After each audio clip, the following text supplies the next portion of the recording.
तर अहिल्यानगरमध्ये अशीच परिस्थिती आहे आणि काय नेमका याचा आढावा आहे पाहूया आमचे प्रतिनिधी लैलेश बारगज यांनी।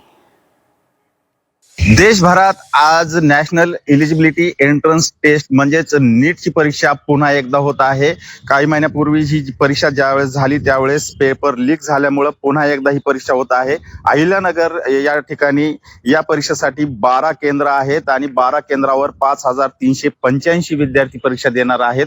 परीक्षा हे जे 12 केंद्र आहेत या 12 केंद्रांवर 2 दिवसापासूनच वेगवेगळ्या यंत्रणांनी ताबा घेतलेला आहे। यामध्ये पोलीस प्रशासन आहे, त्यासोबतच नॅशनल टेस्टिंग एजन्सी म्हणजेच NTA यांनी देखील या केंद्रांचा ताबा घेतलेला आहे।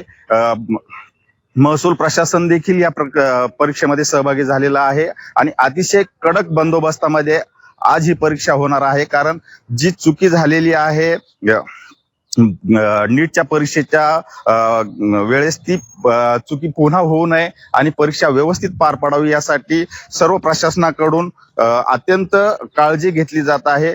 परीक्षा केंद्रांवर लाईटचा प्रॉब्लेम येऊ नये त्यामुळे पर्यायी व्यवस्थेची देखील सूचना करण्यात आलेल्या आहेत। त्यासोबतच आरोग्य विभागाला देखील या परीक्षा केंद्रावर उपस्थित राहण्याचं सूचना करण्यात आलेल्या आहेत। एकूणच आज जी परीक्षा होत आहे ती परीक्षा अत्यंत कडक बंदोबस्तात आणि सुव्यवस्थित पार पडावी यासाठी प्रशासनाने पूर्ण तयारी केलेली पाहायला मिळते।